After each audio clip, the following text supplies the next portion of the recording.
सुधीजनों नमस्कार। पुराने जमाने में शास्त्रार्थ की परंपरा हुआ करती थी और आज नए जमाने में बहस की परंपरा है। सुधीजनों, शास्त्रार्थ का अर्थ सिर्फ इतना ही होता था कि अगर तार्किक रूप से आप मेरी बातों से सहमत हैं तो आप मेरी बातें स्वीकार करें, और अगर तार्किक रूप से मेरी बातों से आप असहमत हैं तो आप मेरी बातों को इनकार करें। लेकिन रिश्तों के बनने बिगड़ने का शास्त्रार्थ से कोई संबंध नहीं हुआ करता था, लेकिन आज बहस होती है। बहस का अर्थ यह है कि जो मैं कह रहा हूं वही सही है और दूसरे की बात मैं कभी स्वीकार नहीं करूंगा। ऐसे में रिश्ते तो बिगड़ सकते हैं, लेकिन आपकी तार्किक बात दूसरा व्यक्ति स्वीकार कर ले, ऐसा संभव नहीं है। यही कारण है कि दुनिया के जिन धर्मों ने भी शास्त्रार्थ की व्यवस्था अपने धर्म के लिए रखी, उन्होंने तो विकास किया, उन्होंने अपने में सुधार किया, लेकिन जिन्होंने शास्त्रार्थ तो बहुत दूर की बात है, जो बहस करने को भी तैयार नहीं, जो एक शब्द सुनने को तैयार नहीं, उनके यहां आज की तारीख में भी अंधविश्वास बने हुए हैं, पाखंड बने हुए हैं और पूरा का पूरा समाज रूढ़िवादिता के रोग से जकड़ा हुआ है। आपने देखा होगा सुधीजनों, किसी नदी के पानी को जो सतत प्रवाहशील है, और उसका सतत प्रवाहशील होना ही उसकी शुद्धता और उसकी स्वच्छता का परिचायक है। कल्पना करें, यदि कोई तालाब का पानी बहुत वर्षों से प्रवाहित न हुआ हो तो उस तालाब के पानी की क्या स्थिति होगी। निश्चित तौर पे आज एक थोड़े बड़े फलक पे मैं कुछ विषय रखना चाहता हूं। अक्सर मेरे जहन में एक प्रश्न उठता था कि अगर 500 साल पहले कोई बात कह दी गई तो इस बात की क्या गारंटी है कि 500 सालों के बाद वो बात हमारे तक उसी रूप में पहुंची है जिस रूप में उसे कहा गया था। न जाने कितने लोगों ने अपनी बातें उसमें रख दी होंगी। कहीं ऐसा तो नहीं कि उसका मूल स्वरूप ही बदल गया हो। इन प्रश्नों का बड़ा दिलचस्प उत्तर काशी की धरती पे मिलता है।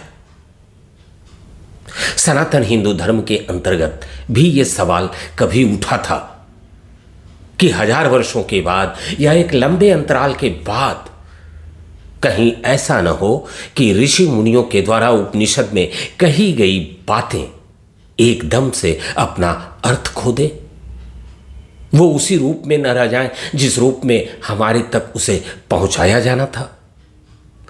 तो इसके लिए 8 विधि से उपनिषद को पढ़ने की एक कला विकसित की गई, और यह कला आज भी काशी की धरती पे जिंदा है। पाणिनि कन्या महाविद्यालय मैमूरगंज के अंतर्गत उस 8 विधि से आप पाठ कर सकते हैं उपनिषद का। और कहा तो यह जाता है कि उन 8 विधियों से पाठन करने पे अगर उपनिषद के अंतर्गत एक भी वाक्य तो छोड़ दीजिए, एक भी शब्द अगर अलग से जोड़ा गया है तो वो फिल्टर हो जाएगा, बाहर हो जाएगा। चलिए, मैं इस विषय से थोड़ा अलग ले जाके आज इस विषय पे बातचीत करना चाहता हूं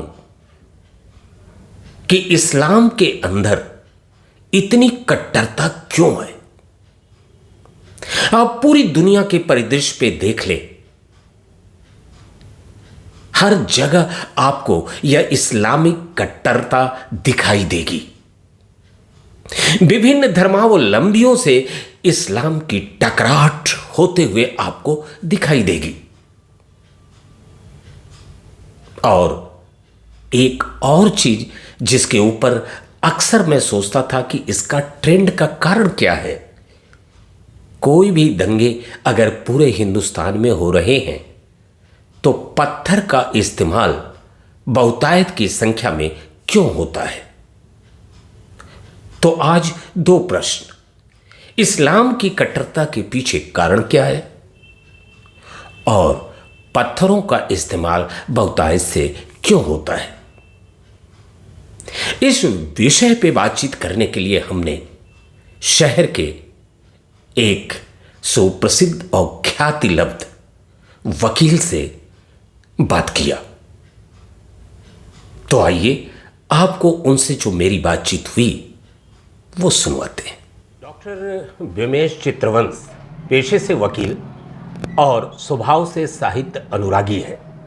आपकी एक पुस्तक अभी हाल में मार्केट में आई है, ये सड़क मेरे गांव तक नहीं जाती। काफ़ी गहरी पकड़ आप रखते हैं राजनीतिक परिदृश्य के ऊपर।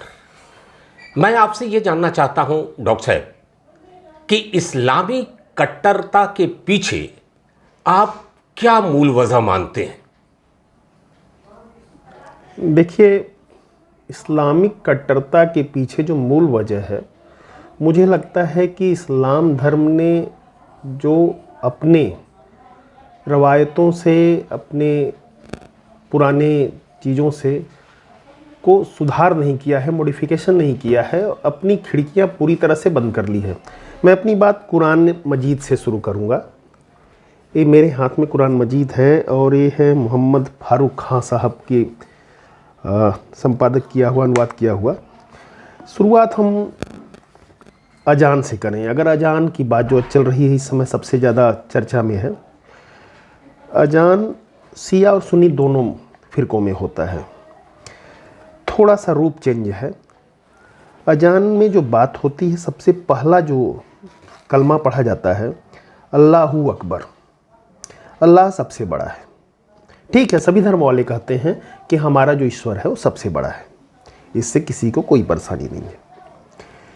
जो अजान की दूसरी अल्लाहू अकबर 4 बार बोला जाता है अजान में।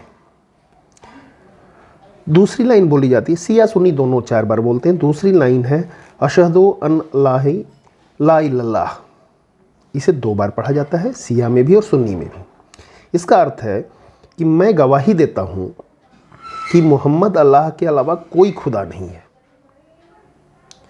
ठीक है, आप अपने खुदा को, अपने परमेश्वर को सबसे बड़ा मानिए, लेकिन इस बात के लिए आप दूसरों को कैसे आप प्रेशराइज कर सकते हैं, दूसरों को मजबूर कर सकते हैं कि मेरे खुदा के अलावा कोई दूसरा उनसे बड़ा है ही नहीं। तीसरी लाइन है जो 2 बार पढ़ी जाती है शिया में भी और सुन्नी में भी, कि असदो अन्ना मोहम्मद रसूलुल्लाह, मैं गवाही देता हूँ कि मोहम्मद अल्लाह के रसूल हैं। ठीक है, इसको भी हम मानते हैं कि मोहम्मद साहब अल्लाह के रसूल हैं। चौथी लाइन जो शिया में पढ़ी जाती है और सुन्नी में नहीं पढ़ी जाती है, अशहदु अन्ना अलीपन वलीउल्लाह, मैं गवाही देता हूँ कि अली अल्लाह के नुमाइंदे हैं। ये सुन्नी में नहीं पढ़ी जाती, शिया में पढ़ी जाती है, इसलिए क्योंकि हजरत अली जो चौथे खलीफा थे, जहाँ से करबला की लड़ाई शुरू हुई थी, जहाँ पे कि दोनों फ़िरके अलग हुए, वहाँ पे ये बात आती है और वहीं से दोनों फ़िरके अलग होते हैं। अब एक कहता है कि अली अल्लाह के नुमाइंदे हैं, दूसरा इस बात को नहीं मानता। तो पहले तो इनके आपस में विरोधाभास हैं। फिर जो चौथी 5वीं लाइन कही जाती है अजान में कि हया अल्लाह रसुल्लाह, इबादत के लिए चलो।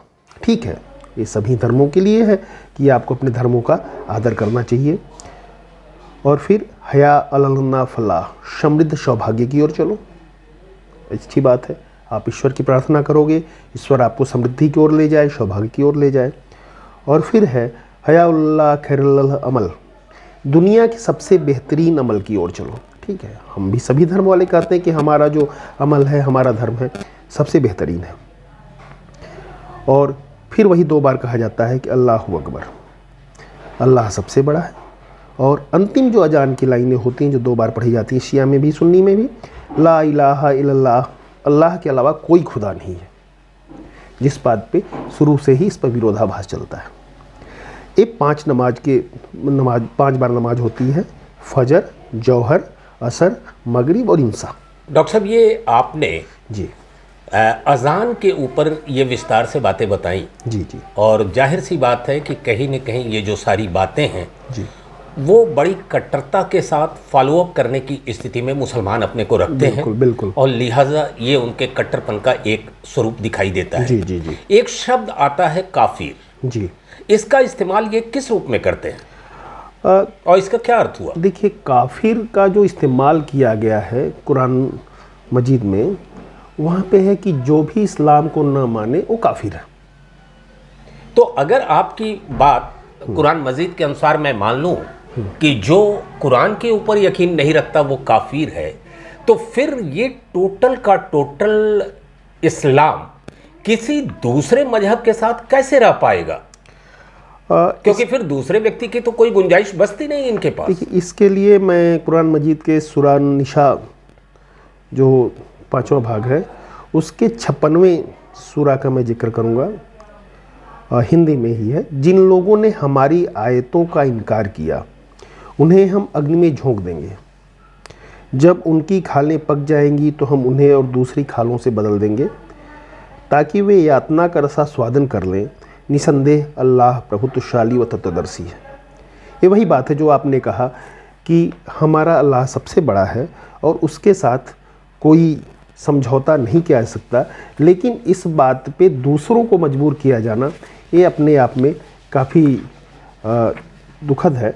और एक इसी में एक और हम सूरा का जिक्र करेंगे, सूरा निशा में ही 76 नंबर जी।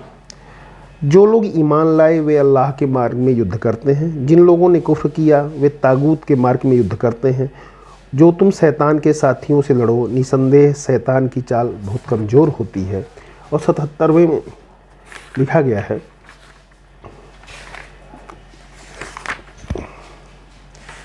कि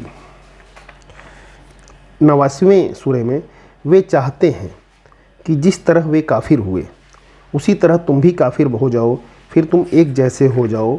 तो उनमें से किसी को साथी न बनाना जब तक कि वे अल्लाह की राह में हिजरत न करें।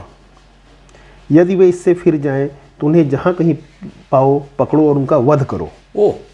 और उनमें से किसी को साथी और सहायक न बनाना। तो इस तरह की चीज़ें हैं। और मुझे नहीं लगता, मैं व्यक्तिगत रूप से कहूँ, कि हज़रत मोहम्मद साहब ने शायद इन चीज़ों को इसी रूप में कहा होगा, क्योंकि कहीं न कहीं हम लोग उन्हें इंसानियत और दोस्ती का एक पैगंबर मानते हैं। तो मुझे लगता है कि इसमें जो बीच में जो बदलाव हुए, उन बदलावों को एज इट इज़ स्वीकार कर लिया गया और वही सारी समस्याओं की जड़ है। उन बदलावों को फिर से एक बार विचार करके और उसे अपनाने की ज़रूरत है। इसी से संदर्भित मेरा अगला सवाल है कि मैंने देखा कि सनातन हिंदू धर्म की अगर बातचीत कर ली जाए तो कभी भी ऐसा नहीं पाया गया कि वेद के ऊपर बात करने से किसी को रोका जाए, पुराण के ऊपर बात करने से रोका जाए, उपनिषद के ऊपर चर्चा करने से रोका जाए, रामचरितमानस या रामायण के ऊपर चर्चा करने से रोका जाए। लेकिन एक ट्रेंड देखा गया कि जब भी कुरान के ऊपर बात करने की बात आती है तो बड़ी सख्ती के साथ कहा जाता है कि साहब हम इस पे बात नहीं करेंगे, इस पे बात नहीं होना चाहिए। आपको क्या लगता है कि आज अत्याधुनिकता के साथ समरस न होने का एक बहुत बड़ा कारण यह चर्चा का न होना भी है? जी जी, बिल्कुल सही कहा आपने। एकमात्र वही कारण है। आप चर्चा होने का कारण भी, मैं कह रहा हूँ कि एकमात्र वही कारण है। जहाँ तक सनातन धर्म की बात है, सनातन धर्म बहुत सहिष्णु रहा है और उसने अपने को समय के साथ साथ परिवर्तित किया है। एक और चीज़ हमारे यहाँ दिखी कि बाद में सनातन धर्म के मूल ग्रंथों में कुछ लोगों ने अपने को जोड़ के और उसे ही प्रमाणित करा लिया। जैसे महाभारत की बात होती है, महाभारत के जो मूल श्लोक हैं और जो बाद के श्लोक हैं, मूल श्लोक अगर 1100 हैं तो पता चला कि बाद में 1600 हो गए। इसी तरह वाल्मीकि रामायण में हमें ये देखने में मिलता है कि अगर वाल्मीकि रामायण को पढ़ा जाए तो लंका कांड के बाद वाल्मीकि रामायण समाप्त हो जाता है। लेकिन अभी जितने भी वाल्मीकि रामायण कृष्ण मिलते हैं उसमें एक उत्तरकांड जुड़ता है, जिसमें कहा गया है कि सीता को राम ने त्याग दिया और बाद में लव कुश ने मतलब हनुमान जी से लड़ाई किया और बाकी चीज़ें। ठीक है, वो आपस में चर्चा का विषय है, लेकिन हम इन चर्चाओं को खुल के करते हैं। सनातन धर्म में चर्चाओं को खुल के किया जाता है। सनातन धर्म की जो सबसे बड़ी बात है कि हम अपने भगवान के चरित्र पर, भगवान के कार्यप्रणाली पर भी प्रश्न चिन्ह उठाते हैं और एक कहते हैं कि ये गलत हुआ, ये सही हुआ। लेकिन जहाँ तक कुरान की बात होती है तो कुरान ने यहाँ पे अपने को पूरी तरह से बंद कर रखा है। कुरान ये कहता है कि अल्लाह के कार्यों पर, अल्लाह के द्वारा दी गई जो पवित्र किताब है कुरान मजीद, इस पर कोई चर्चा हो ही नहीं सकती। और यही मुझे लगता है कि सबसे बड़ा कारण है और सब एकमात्र कारण है। यानी आप अगर मैं ये कहूँ कि एक सतत प्रवाहित होती हुई नदी है जी, जिसका जल हमेशा शुद्ध है, स्वच्छ है, और दूसरा एक बंद तालाब की तरह हो गया है जिसको प्रवाहित होने की आवश्यकता है। यहाँ एक छोटा सा सवाल जो अक्सर लोग देखते तो हैं, विचार भी करते हैं, लेकिन उसका अर्थ नहीं खोज पाते। एक ट्रेंड हिंदुस्तान के अंदर लगातार देखा जा रहा है कि जितने भी दंगे हो रहे हैं उसमें पत्थर के इस्तेमाल की चर्चा बहुत होती है। अब ये अलग बात है कि उसमें आके शामिल हो गया है कांच की बोतलें, उसमें आके शामिल हो गई है बंदूक की गोली, लेकिन ज़्यादातर ट्रेंड पत्थरबाजी का है, चाहे वो मकानों के ऊपर से हो मुसलमानों के या मस्जिद की तरफ से हो। इस पत्थरों के इस्तेमाल के पीछे भी कोई रीज़न है क्या? देखिए, इसका मैं दो कारण मानता हूँ। एक तो जो आप जहाँ सोच रहे हैं बिल्कुल वो कारण है, क्योंकि इस्लाम में और जो इस्लामी शरीयत है उसमें जो सज़ा देने का प्रावधान है वो पत्थर मार के है। एक कहानी भी हमें मिलती है कि एक महिला थी और मोहम्मद साहब ने उसको पूरी भीड़ घेर के उसको सज़ा दे रही थी पत्थर मारने की, और मोहम्मद साहब आए और वहाँ पे उन्होंने कहा कि ठीक है आप इसे पत्थर मारो, लेकिन पहला पत्थर वो मारेगा जिसने कभी कोई पाप न किया हो। तो इसका मतलब कि ये जो ट्रेंड है, जो प्रवृत्ति है पत्थर वाली, ये शुरू से चली आ रही इस्लाम में। तो एक तो ये कारण है। दूसरा कारण मुझे लगता है कि आज के परिवेश में कि पत्थर रखने पर कोई सरकार की तरफ से प्रतिबंध नहीं है और पत्थर आप कहीं भी रख सकते हैं और पत्थर बड़ा ईजिली पाया जाता है। अच्छा, और पत्थर कहीं से भी उठा के आप फेंक सकते हैं। तो दोनों चीज़ों को देखना पड़ेगा और पत्थरबाजी के कारण वही है और उसके लिए हमें सख्ती से जहाँ तक हो से निपटना पड़ेगा। क्योंकि कश्मीर का उदाहरण हमारे सामने है। अब देखिए वहाँ पत्थरबाजी घटनाएं यदा कदा नज़र आती हैं।